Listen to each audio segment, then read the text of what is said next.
तो जैसा कि लास्ट एपिसोड में हमने देखा था कि एंशिएंट इमॉर्टल पिपीलोंग को मारने वाला है, मगर तभी इवल सोल्स ने उसकी बॉडी पर कब्जा करते हुए वो एक ग्रेट डीमन में तब्दील हो गया और उसी वक्त ज़ाओजिन के पास मौजूद सारे ट्रेजर किसी अनजान शख्स की तरफ जाने लगे, जो देख वहाँ मौजूद हर एक कल्टीवेटर उन ट्रेजर को हासिल करने के लिए वहाँ से रवाना हो गया। ज़ाओजिन को तो बिल्कुल भी अपने ट्रेजर की फिक्र नहीं थी। उसी वक्त वांग भी उससे मिलने पहुंच गई, लेकिन तभी डीमन सक्सेसर शियांग टियान ने वहाँ आकर वांग पर जानलेवा हमला किया। तो अब अपने दोस्त को मरता हुआ देखकर ज़ाओजिन का डिमोनिक फॉर्म अपनी शक्ल्स को ब्रेक करते हुए शियांग टियान की बुरी तरह से पिटाई करने लगा, लेकिन उसके फाइनल स्लैश अटैक से पहले डीमन किंग ने वहां आकर शियांग टियान को बचा लिया और डीमन किंग शियांग को लेकर समय रहते वहां से भाग निकलता है और ज़ाओजिन अपने बदले की आग में वहीं पर जलता रहा। अब आगे तो इस एपिसोड की शुरुआत में हमें ज़ाओजिन के माइंड स्पेस का सीन दिखाया गया, जहाँ पर ज़ाओजिन एक स्टैचू पर बैठा हुआ था और तभी उसका डिमोनिक फॉर्म वहाँ पर पहुँच जाता है और डिमोनिक फॉर्म उसे उकसाते हुए कहने लगा कि मुझे तो लगा था काइयुआन सिटी में हुई बैटल के बाद तुम सुधर जाओगे, तुम इतने ताकतवर बनोगे कि अपनों को बचा सको, मगर नहीं, तुम में तो कोई बदलाव नहीं आया, तुम अभी भी वही लूजर हो। काइयुआन सिटी में भी चिनजी पर हमला हुआ था और इस बार वांग पर अटैक हुआ और इन दोनों सिचुएशंस का अंजाम सेम था, तुम उन दोनों को भी प्रोटेक्ट नहीं कर पाए, तुम्हें तो हर बार बस मेरी पावर पर डिपेंड रहना पड़ता, जब तक मैं बाहर ना आऊं तब तक तुम अपने दुश्मनों से निपट नहीं सकते, तो क्यों ना तुम अपनी बॉडी मेरे हवाले करो, इस तरह से मैं तुम्हारे सभी लोगों को बचा पाऊंगा। उसकी बातें सुनकर ज़ाओजिन कह रहा था कि तुम काफी ज्यादा बकवास करते हो, ऐसा तो होने से रहा, चलो अब जल्दी से यहाँ से दफा हो जाओ। और उतने में वो डीमन वहाँ से गायब हो जाता है।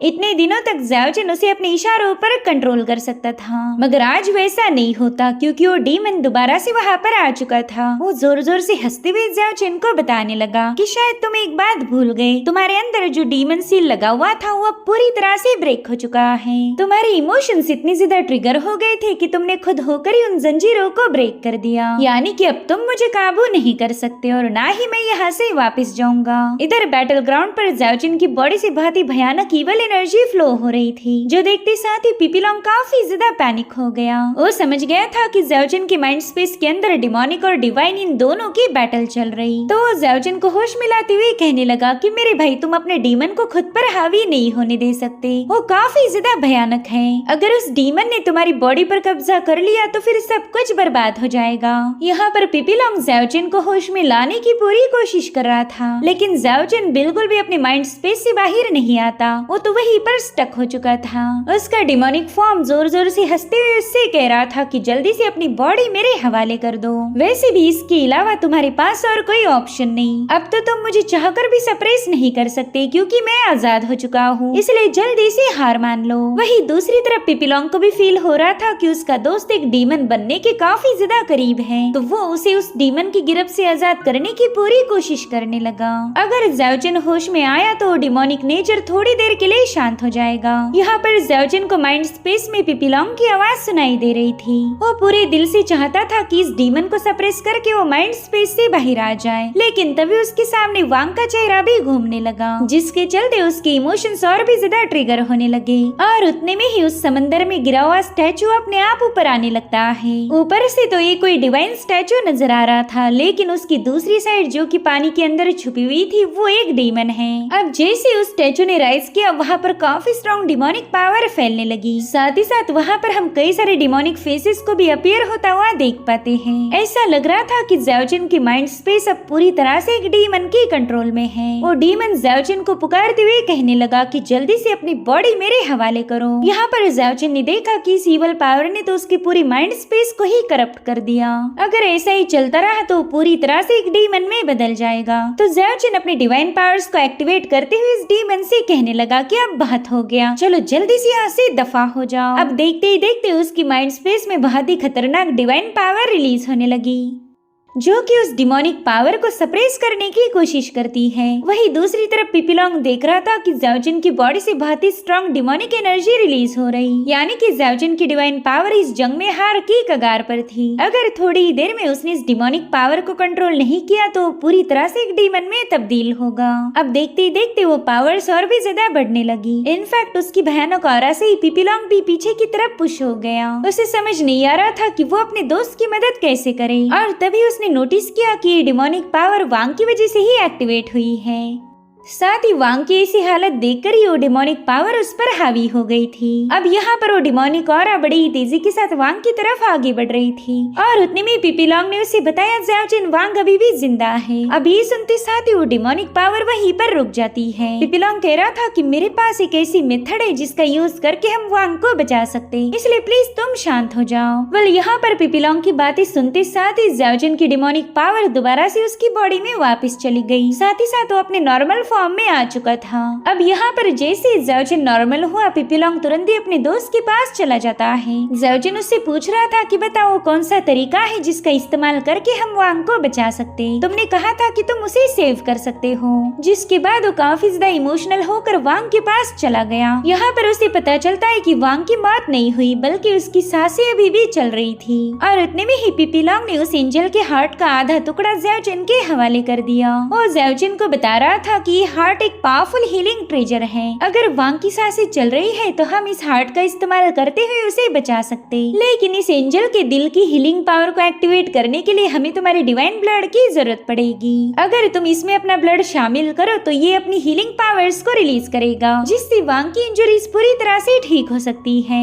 जो सुनते साथ ही ज़ाओ जिन ने सीधे अपने हाथ पर एक कट लगा दिया, जिससे उसका ब्लड एसेंस सीधे जाकर उस हार्ट से टकरा रहा था। और अब ज़ाओ जिन की डिवाइन ब्लड के साथ मर्ज होते हुए हार्ट का टुकड़ा एक्टिवेट हो गया। उसकी हीलिंग पावर सीधे जाकर वांग की बॉडी में समाने लगी। वहीं पर पीपी लॉन्ग भी अपना ब्लड सैक्रिफाइस करते हुए इस हार्ट की पावर को बढ़ाने लगा ताकि वांग जल्द से जल्द हील हो जाए। वेल इन दोनों को पहले से ही पता था कि वांग के पास ज्यादा वक्त नहीं बचा, तो उन्हें जो भी करना है वो जल्दी से करना पड़ेगा। वेल यहाँ पर इन दोनों की डिवाइन ब्लड को एब्सॉर्ब करने के बाद वो हार्ट भी अपनी ग्रेट पावर्स को रिलीज करने लगा, जिससे वांग की इंजरीज हील हो सकती थी। मगर उतने में ज़ाओ जिन ने नोटिस किया कि इस हार्ट की पावर तो धीरे धीरे कम हो रही, यानी कि उसकी हीलिंग भी स्लो हो चुकी थी। तो तुरंत ही समझ जाता है कि शायद इस हार्ट के पीस को एक्टिवेट रखने के लिए ढेर सारे ब्लड की जरूरत पड़ेगी। इसलिए ज़ाओ जिन ने गुस्से में आकर अपना दूसरा हाथ भी काट दिया और अब वो फुल फोर्स के साथ अपने डिवाइन ब्लड को रिलीज करने लगा, जो कि सीधे जाकर उस हार्ट के पीस पर टकरा रहा था। यहाँ पर ज़ाओ जिन अपने ब्लड फ्लो को बिल्कुल भी नहीं रोक रहा था, क्योंकि अगर उसने ऐसा किया तो हीलिंग प्रोसेस भी डिस्टर्ब हो जाएगी। मगर इस कोशिश में ज़ाओ जिन की बॉडी से ढेर सारा ब्लड लॉस होने लगा। यहाँ पर पीपी लॉन्ग तो ज़ाओ जिन की इस जुनून को देखकर ही हैरान था। वो काफी ज्यादा पैनिक होते हुए ज़ाओ जिन से कहने लगा कि तुमने अपने ब्लड को रोकना चाहिए, अगर तुमने इसे नहीं रोका तो तुम भी मारे जाओगे। मगर ज़ाओ जिन उसकी एक नहीं सुनता, वो तो बस वांग को बचाना चाहता है, क्योंकि वांग ने ज़ाओ जिन को बचाने के लिए खुद को सैक्रिफाइस किया था। तो वो भी इतना खुदगर्ज नहीं कि अपने खून को बचाने के लिए अपने दोस्त को मरने देगा। यहाँ पर ज़ाओ जिन ब्लड लॉस की वजह से इंटरनली काफी ज्यादा डैमेज हो गया। भले इस प्रोसेस में उसे गजब का दर्द हो रहा था, लेकिन फिर भी उसने अपने ब्लड एसेंस को नहीं रोका। यहाँ पर हम ज़ाओ जिन की आंखों से ब्लड रिलीज होता हुआ देख पाते हैं, यानी कि वो इंटरनली काफी ज्यादा घायल हो चुका। यहाँ पर पीपी लॉन्ग बार बार उसे समझा रहा था कि अब तुम्हें रुकना होगा, अगर यही सिलसिला चलता रहा तो तुम भी मारे जाओगे और मैं अपने दोस्त को खोना नहीं चाहता। जिस पर ज़ाओ जिन कह रहा था कि वांग की ये हालत मेरी वजह से हुई, मेरी बॉडी में इतना खून तो जरूर होगा कि मैं वांग को बचा पाऊँ। और अब यहाँ पर ज़ाओ जिन ने अपनी पावर्स का इस्तेमाल करते हुए ब्लड एसेंस को और भी ज्यादा बढ़ा दिया, जिसके चलते उस एंजल के हार्ट की हीलिंग पावर और भी ज्यादा इंक्रीज हो गई। और फाइनली यहाँ पर वांग ने थोड़ी सी मूवमेंट की, जो देखते साथ ही पीपी लॉन्ग की तो मानो खुशी का कोई ठिकाना नहीं था। तो इस तरह से ज़ाओ जिन ने अपने ढेर सारे डिवाइन ब्लड को सैक्रिफाइस करते हुए वांग को बचा लिया। वो तो वांग को रिस्पॉन्ड करता हुआ देखकर काफी ज्यादा इमोशनल हो गया। थोड़ी देर पहले तो उसे लगा था कि उसने वांग को हमेशा हमेशा के लिए खो दिया, लेकिन पीपी लॉन्ग की वजह से ही वो वांग को बचा पाया था। तब तक वहाँ पर मिंग केजिन और सेंटे शुई भी पहुँच जाते हैं। सेंटे शुई ने देखा कि यहाँ पर ज़ाओ जिन को काफी ज्यादा तकलीफ हो रही, क्योंकि वो भी ब्लड सैक्रिफाइस करने की वजह से कमजोर हो गया था। तो सेंटे शुई ने फटाफट से अपने सिपाहियों को हुक्म दिया कि जल्दी से इन दोनों को हमारे इंपीरियल हीलर के पास लेके जाओ। मगर ज़ाओ जिन ने उन सिपाहियों को वहीं पर रुकने का हुक्म दिया। वो खुद होकर वांग को कैरी करना चाहता था। इसी से ये बात साबित होती है कि ज़ाओ जिन का इस बंदी के साथ साथ कितना ज्यादा लगाव हो गया। वहीं पर मेंग केजिन भी ज़्याओजिन की इस फॉर्म को देखकर काफी ज्यादा हैरान थी। अब ज़्याओजिन वहाँ से जा ही रहा था कि तभी उसे अपने डिमोनिक फॉर्म की आवाज आई। वो ज़्याओजिन से कह रहा था कि वो दिन दूर नहीं जब तुम एक डीमन में बदल जाओगे। मेरी ताकत अब इतनी ज्यादा बढ़ चुकी है कि तुम मुझे नहीं बल्कि मैं ही तुम्हें सप्रेस करूंगा। यहाँ पर ज़्याओजिन दिल ही दिल में कहने लगा कि उस ग्रेट इमॉर्टल ने तो डिमोनिक पाथ को एक्सेप्ट कर लिया और अब वो एक ग्रेट डीमन में बदल चुका है। अगर वो कोशिश करता तो शायद से उस डिमोनिक पावर को हरा देता, लेकिन उसने तो बड़ी आसानी के साथ ईवल पावर के सामने घुटने टेक दिए। जैसी हालत उस ग्रेट इमॉर्टल की थी वैसी ही मेरी है। मेरे पास भी दो रास्ते हैं, डिवाइन और डिमोनिक। पता नहीं मैं किसका चुनाव करूंगा। अब सीन शिफ्ट होकर हम ज़्याओजिन को देख पाते जो कि कल्टीवेशन करने में बिजी था। वल यहाँ पर प्रैक्टिस करते हुए ज़्याओजिन को काफी ज्यादा पेन होने लगी क्योंकि उसकी बॉडी में मौजूद ट्रू एनर्जी अब पूरी तरह से क्योटिक बन चुकी थी, जिसके चलते उसकी कल्टीवेशन भी पूरी तरह से फ्लक्चुएट होने लगी। कभी वो काफी ज्यादा स्ट्रांग महसूस कर रहा था तो कभी काफी ज्यादा कमजोर। इतना ही नहीं, ज़्याओजिन ने महसूस किया कि उसका डीमन रूट अब पहले से बहुत ज्यादा स्ट्रांग बन चुका। अगर ऐसा ही चलता रहा तो कुछ ही दिनों में वो पूरी तरह से एक डीमन में तब्दील हो जाएगा, यानी कि ज़्याओजिन चाहकर भी खुद की कोई मदद नहीं कर सकता। इसलिए ज़्याओजिन ने फैसला लिया कि वो अपनी सभी कार्मिक अटैचमेंट को ब्रेक कर देगा। अगर उसके दिल में कोई ख्वाहिशें ना रही तो अपने इमोशंस को काफी अच्छे से मैनेज कर पाएगा। साथ ही साथ वो अपने रिजरेक्शन की मिस्ट्री को भी सुलझा सकता है और इमोशनलेस होने की वजह से वो डीमन भी उसकी बॉडी पर कब्जा नहीं कर पाएगा। एक बार ज़्याओजिन अपने माइंड स्पेस में चल रहे क्लैश को शांत कर दे फिर वो आसानी से चुन सकता था कि उसे एक डीमन बनना है या फिर डिवाइन। और अब हमें यहाँ पर ज़्याओजिन के माइंड स्पेस का सीन दिखाया जाता है जहाँ पर डिमोनिक फॉर्म उससे कह रहा था कि ज़्याओजिन कहीं तुम मजाक तो नहीं कर रहे? क्या तुम्हें वाकई ऐसा लगता है कि तुम अपने कार्मिक अटैचमेंट को ब्रेक कर सकते हो? मेरे भाई एक बात कान खोल कर सुन लो, तुम ये सब नहीं कर सकते क्योंकि तुम मेंग केजिन नहीं बनोगे। उस बंदी ने तो अपनी सभी डिजायर्स को मार दिया जिसके चलते वो एक रूथलेस बन गई, लेकिन तुम उसकी जगह नहीं ले सकते। तुम तो मेंग केजिन से पूरी तरह से अपोजिट हो। तुमने हमेशा अपने दुखों को संभाल कर रखा। अगर तुम्हें मेरी बातों पर यकीन नहीं हो रहा तो जरा अपनी आंखें खोलकर अपने पास्ट को ऑब्जर्व करो। और उतने में ज़्याओजिन को कुछ विजन्स नजर आने लगे।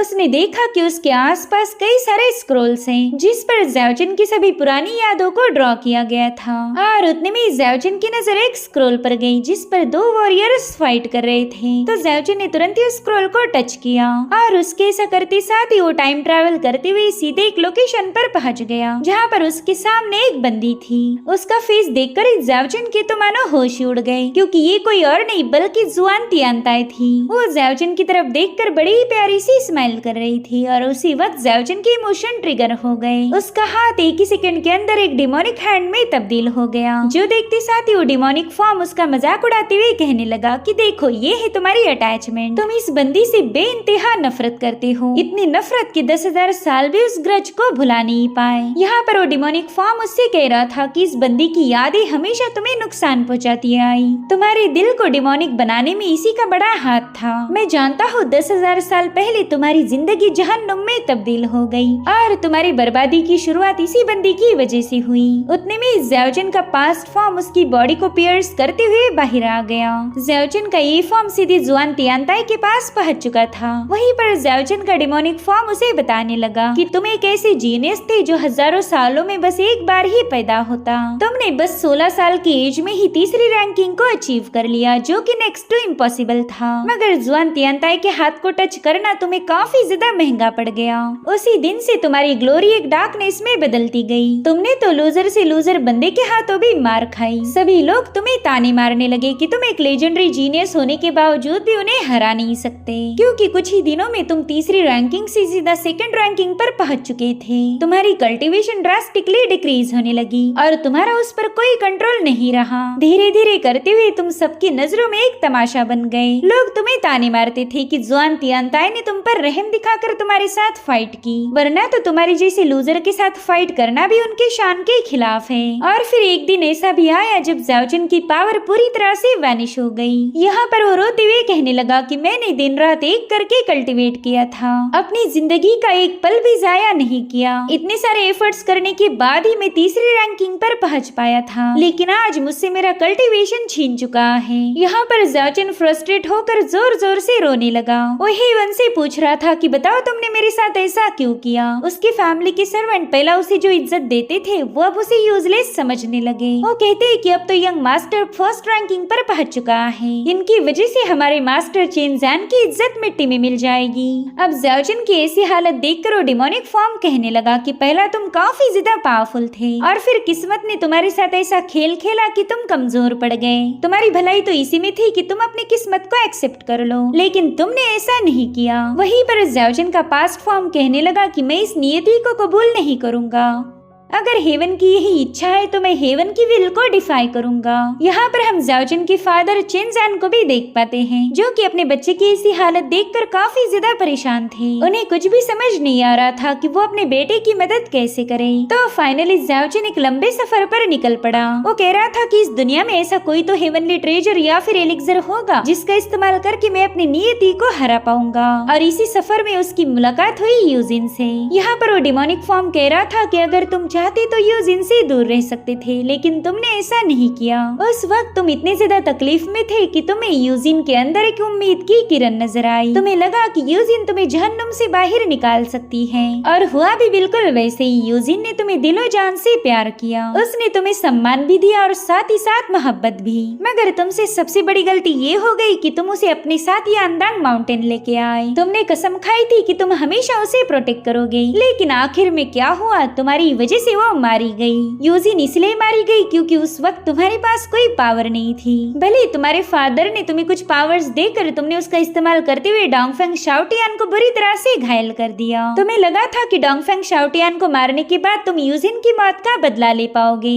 भले तुमने शाओटियान को मौत की कगार पर पहुंचा दिया, लेकिन उसने तुम्हारे फादर से बदला लेने के लिए तुम्हारे अंदर ऑलरेडी एक डीमन सीड को प्लांट किया था। साथ ही डोंगफेंग शाओटियान ने तुम्हारे फादर से मरते हुए वादा किया कि एक दिन उसका बेटा यानी कि ज़ाओजिन जरूर से एक डीमन बनेगा। तो तुम्हें डिमोनिक पोजीशन में जाने से बचाने के लिए तुम्हारे फादर ने तुम्हारी बॉडी में एक सील को इम्प्लांट कर दिया। ये सील तुम्हारे अंदर मौजूद डीमन सीड को हमेशा सप्रेस रखेगा, लेकिन अगर तुम्हारा अपने इमोशंस पर कंट्रोल नहीं रहा तो ये सील अपने आप एक्सप्लोड हो जाएगा। अब ये सीन यहीं पर कट होकर हमें इमॉर्टल फॉरेस्ट का नजारा दिखाया गया, जहाँ पर ज़ाओजिन ने यूजिन की बॉडी को स्टोर किया था। तुम्हें पूरा यकीन था कि इस जगह पर मौजूद स्पिरिचुअल पावर यूजिन को आज न कल हील कर देगी। भले तुमने अपने डिमोनिक फॉर्म को सप्रेस कर लिया, लेकिन तुम अपने रिग्रेट्स को भुला नहीं पा रहे थे। तुम अपने पछतावे के तले इतने ज्यादा दब गए थे कि तुमने जानबूझकर एक ड्यूअल में पार्टिसिपेट किया। दरअसल वो एक लाइफ एंड डेथ बैटल थी, जिसमें तुम्हारी बड़ी भयानक तरीके से मौत हो गई।